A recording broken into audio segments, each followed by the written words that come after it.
Hello everyone, कैसे हो? I hope कि सब अच्छे होंगे। फ्रेंड्स, आज हम इस वीडियो में फॉर्मल आवेश को कैलकुलेट करने वाले हैं। एकदम ट्रिक के साथ में देखेंगे। आप मॉलिक्यूल या कंपाउंड को देखोगे और देखते ही बता दोगे, बस स्ट्रक्चर बनाओ और फॉर्मल चार्ज कैलकुलेट करो। एकदम सिंपल तरीके से देखेंगे। तो देखो, सबसे पहले तो हमें पता होना चाहिए फॉर्मल चार्ज होता क्या। What will be the definition of formal charge. Friends, जैसे आपने कोई मॉलिक्यूल कंपाउंड लिया या आयन या कोई फ्री रेडिकल लिया, उसके अंदर जो पर्टिकुलर एटम होता है उस पे जो चार्ज प्रेजेंट होता है ऊपर, उसी को हम क्या बोलते हैं? फॉर्मल चार्ज बोलते हैं। अगर अदर वर्ड्स में हम देखें कि सर हमें समझ में नहीं आया, फिर से बताओ सिंपल वर्ड्स में, तो आप ऐसे बोल दोगे, कोई भी एक एटम है वो न्यूट्रल स्टेज में है, स्टेज मतलब फेज में है, तब तो उस पर कोई चार्ज नहीं होता, न तो प्लस होता है न माइनस होता है। लेकिन जब उसके ऊपर या तो कोई इलेक्ट्रॉन आ जाता है उसके अंदर या फिर इलेक्ट्रॉन चला जाता है, तब उस पे या तो प्लस आता है या माइनस आ जाता है। जब इलेक्ट्रॉन आ जाते हैं, हमारे पास में इलेक्ट्रॉन ज्यादा हो जाते हैं, तब तो क्या आता है? चार्ज माइनस आता है। लेकिन कोई इलेक्ट्रॉन चले जाए तब प्लस आता है, ये आपको पता है। तो ये जो प्लस और माइनस आ रहा है ना, यही क्या है? फॉर्मल चार्ज है। अब इसको कैलकुलेट कैसे करते हैं? पर्टिकुलर एटम के लिए कैलकुलेट करते हैं। अब एग्जाम्पल के द्वारा समझते हैं, एकदम अच्छे से समझ में आएगा। देखो, सबसे पहले आपको ये पता होना चाहिए, जैसे कार्बन है, ऑक्सीजन है, नाइट्रोजन है, इन सब पे मतलब इलेक्ट्रॉन कितने होते हैं, कौन से ग्रुप में प्रेजेंट होते हैं। देखो, कार्बन कौन से ग्रुप में प्रेजेंट होता है? फोर्थ ग्रुप में। ऑक्सीजन कौन से में होता है? सिक्स्थ ग्रुप में। ऐसे ही नाइट्रोजन कौन से में है? फिफ्थ ग्रुप में। ऐसे 16 ग्रुप में है ऑक्सीजन, नाइट्रोजन है 15 ग्रुप में। लेकिन हम बोलते कि मतलब मानते कि इसमें होते हैं वैसे पुरानी जो है ना पीरियोडिक टेबल, उसके अकॉर्डिंग 4, 5, 6 ऐसे ग्रुप हो गए। नाइट्रोजन 5वें ग्रुप में है। इसका मतलब क्या हुआ? जब इलेक्ट्रॉनिक कॉन्फ़िगरेशन लिखते हैं हम, तब इसमें जो वैलेंसी इलेक्ट्रॉन है, मतलब जो बंद कोष बनता है लास्ट में, उसमें 5 इलेक्ट्रॉन उपस्थित होते हैं। ऐसे ही कार्बन के अंतिम कोष में कितने इलेक्ट्रॉन? 4। ऑक्सीजन के 6। ये बात समझ में आ गई। मतलब ऑक्सीजन जब न्यूट्रल स्टेज में होता है, उदासीन होता है, तब 6 इलेक्ट्रॉन होते हैं। ऐसे ही नाइट्रोजन के पास में 5 और कार्बन के पास में 4। इस टाइम पे इन पे कोई चार्ज नहीं है। हमें बस इतना पता है, सारा काम हो जाएगा। अब एग्जाम्पल से समझे। सबसे पहले CH4 एग्जाम्पल ले। देखो, कार्बन है, इस पे हमें फॉर्मल चार्ज कैलकुलेट करना है। तो सबसे पहले तो स्ट्रक्चर बनाओगे। ये हाइड्रोजन लगा दिया, चारों हाइड्रोजन लगा दिए। अब कार्बन है, इसके अंदर मतलब वैलेंसी इलेक्ट्रॉन कितने हैं? 4। तो सबसे पहले तो वो लिख देंगे, ठीक है, 4। उसके बाद में हमें माइनस क्या करना है? माइनस ये करना है, ये रखता कितने इलेक्ट्रॉन है? हमेशा 4। उसके बाद में माइनस क्या करना है? अब कितने हैं? अब कब? जब मतलब ये स्ट्रक्चर दे देखिए, CH4 मॉलिक्यूल दे रखा है, इसमें कितने इलेक्ट्रॉन है? अब देखो, एक बंद होता है, उसमें 2 इलेक्ट्रॉन प्रेजेंट होते हैं। एक बंद कितने इलेक्ट्रॉन से मिलकर बना होता है? 2 बंदों से। उसमें एक हाइड्रोजन का और एक कार्बन का, दोनों का एक एक इलेक्ट्रॉन होता है। ऐसे ही इधर भी एक कार्बन का इलेक्ट्रॉन, एक हाइड्रोजन का, सब में एक एक हाइड्रोजन और एक एक कार्बन का इलेक्ट्रॉन है। सो यहाँ पे 4 बॉन्ड है, तो 4 इलेक्ट्रॉन किसके हो गए? कार्बन की। आई बात समझ में? ये रहे 4। अब देखो, माइनस क्या करना है? यहाँ पे जितने इलेक्ट्रॉन भाग ले रहे हैं ना, जितने इलेक्ट्रॉन उपस्थित हैं इस मॉलिक्यूल में, वो क्या करने हैं हमें? माइनस। तो देखो, 1 इलेक्ट्रॉन, 2 इलेक्ट्रॉन, 3 इलेक्ट्रॉन, 4 इलेक्ट्रॉन, तो कर दिया -4। तो कार्बन पे Fc कितना आ गया? Fc मतलब फॉर्मल चार्ज ऑन कार्बन। ये क्या है? Formal charge on carbon atom. ये हो गया 0। उसके बाद में हम हाइड्रोजन पे देखें। देखो, ये 1, 2, 3, 4, मतलब हाइड्रोजन चारों सेम ही, तो एक एक बॉन्ड बना रहे हैं सब। तो देखो, जैसे मैं H1 formal charge on H1 atom, hydrogen atom पे देखता हूं। हाइड्रोजन की वैलेंसी इलेक्ट्रॉन कितने होते हैं? 1 होता है, तो ये रख दिया 1। माइनस क्या करेंगे? जैसे ये इलेक्ट्रॉन, ये हाइड्रोजन है, इसमें बॉन्डिंग कितने, मतलब बॉन्डिंग में कितने भाग ले रहे हैं? 1 इलेक्ट्रॉन था और वो ही भाग ले लिया, तो 1 - 1 मतलब 0। तो फॉर्मल चार्ज क्या हो गया? 0। अब देखो, 4 हाइड्रोजन, चारों पे क्या है? 0 है फॉर्मल चार्ज। अब नेट फॉर्मल चार्ज कैलकुलेट करते हैं। Net formal charge on CH4, तो C कितने हैं? कार्बन 1, उस पे नेट चार्ज कितना था? 0, तो 0 प्लस हाइड्रोजन कितने हैं? 4, पर हाइड्रोजन पे चार्ज कितना है? Fc कितना है? 0। अब देखो, 1 को 0 से मल्टीप्लाई किया 0, 4 को 0 से किया 0, तो नेट चार्ज कितना आ गया CH4 पे 0 आ गया।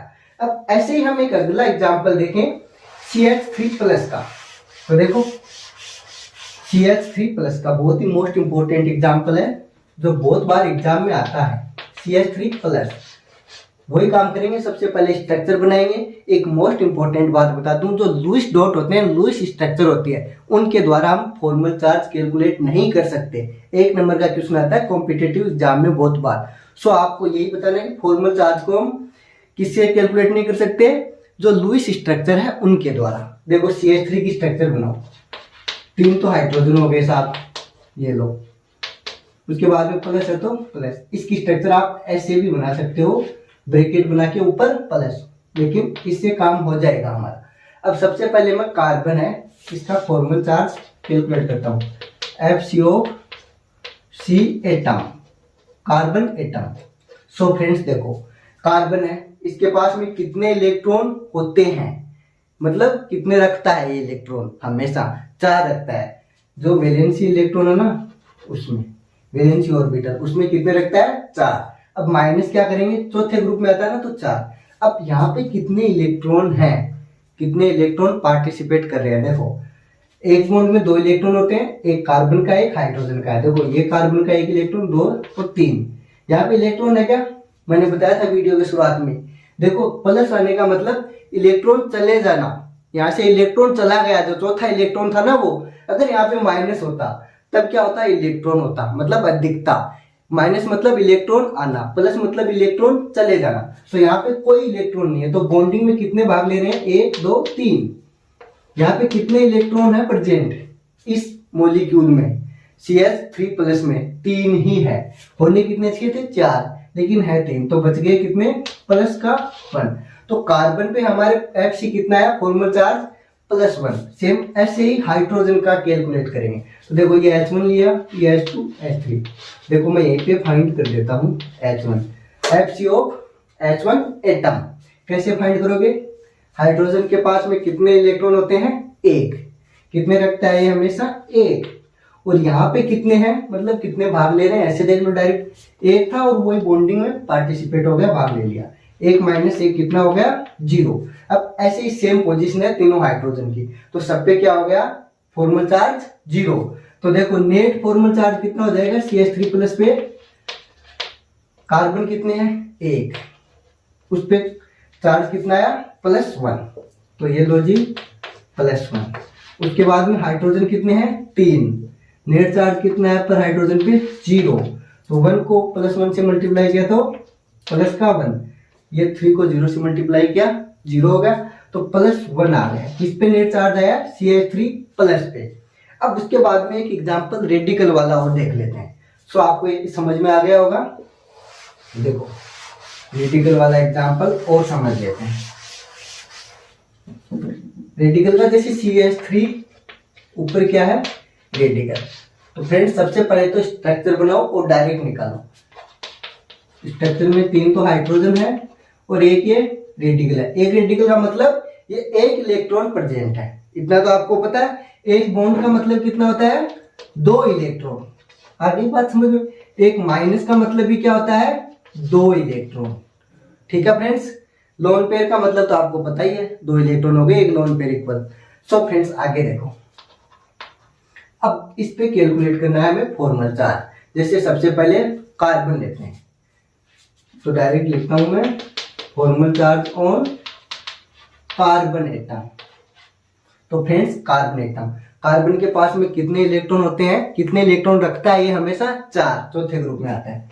ये हो गए 4। माइनस क्या करना है, इसमें कितने इलेक्ट्रॉन है अभी CH3 रेडिकल में। तो देखो 1 इलेक्ट्रॉन इसका, दूसरा इसमें, इसमें 3 इलेक्ट्रॉन है, और एक ये क्या है, ऊपर भी तो है ये वाला है। तो 3 और 1 4, तो 4 - 4 कितने हो गए, 0। यहाँ पे इलेक्ट्रॉन कितने हैं, 0। तो फॉर्मल चार्ज कितना हो गया कार्बन एटम पे, 0। अब देखो इसमें आप गलती करोगे, आगे क्या करोगे, हाइड्रोजन के पास में यहाँ पे बॉन्डिंग में 1 इलेक्ट्रॉन है वो भाग ले रहा है। तो देखो चार्ज कितना हो जाएगा, डायरेक्ट फॉर्मल चार्ज कितना हो जाएगा, 1 था वही पार्टिसिपेट हो गया, तो 1 - 1 क्या हो गया, 0। सेम पोजीशन है तीनों हाइड्रोजन की, तो इस पे हाइड्रोजन पे भी 0 है। और कार्बन एटम पे भी क्या है फॉर्मल चार्ज 0। तो इस पे CH3 रेडिकल पे फॉर्मल चार्ज क्या है फ्रेंड्स 0, कोई फॉर्मल चार्ज नहीं है। उसके बाद में देखो आपको एक एग्जांपल मैं घर पे देता हूं, आप कमेंट करके वीडियो में बताओगे कि किस पे कितना चार्ज है। देखो SO4 2 माइनस, बहुत ही शानदार इंपॉर्टेंट एग्जांपल है, मोस्ट इंपॉर्टेंट, बहुत बार एग्जाम में आता है। अगर आपसे ये नहीं होता है तो कमेंट करिए, मैं आपको बता दूंगा। देखो इसकी स्ट्रक्चर में बना के दे देता हूँ, आपको सिर्फ कैलकुलेट करना है। सल्फर, ऑक्सीजन 4 है, लगा दिए चारों पे। ऑक्सीजन के पास में कितने इलेक्ट्रॉन होते हैं 6। तो देखो लोन पेयर हो गए ना, 2 4 6, 2 4 6 2। अब देखो ये स्ट्रक्चर हो गई ऑक्सीजन की। सल्फर कहाँ पे आता है, ऑक्सीजन और सल्फर इनके पास में, दोनों के पास में कितने इलेक्ट्रॉन होते हैं, ये 6th ग्रुप में आते हैं। तो ऑक्सीजन के पास में भी कितने इलेक्ट्रॉन होने चाहिए 6। ये तो हो गए, कितने इलेक्ट्रॉन रखता है ये 6, it's have 6 electron, it's have should be 6 electrons. उसके बाद में देखो सल्फर भी कितने रखता है 6 ही रखता है, सल्फर भी 6 इलेक्ट्रॉन रखता है और ऑक्सीजन भी 6 रखता है। अब यहाँ पे कितने कितने आप उसके अकॉर्डिंग पर्टिकुलर एटम बता दोगे, ठीक है। इसकी स्ट्रक्चर में देखो ऊपर ऐसे माइनस भी तो लगाओगे 2, अगर ऐसे डायरेक्ट बनाओगे तो समझ गया ना, -2 भी लगाओगे। अब देखो मैंने आपको बता दिया पर्टिकुलर एटम आपको बताना है कौन से पे कितने हैं। आप ऑक्सीजन को नाम दे देना 1 2 3 4, बाकी आप बताए दोगे। सो फ्रेंड्स ये फॉर्मल चार्ज था जो मैंने आपको ट्रिक के साथ में बताया है। मिलते हैं एक और नई ट्रिक के साथ में नेक्स्ट वीडियो में, तब तक आप तैयारी करते रहिए, मस्त रहिए। Thanks for watching, thank you.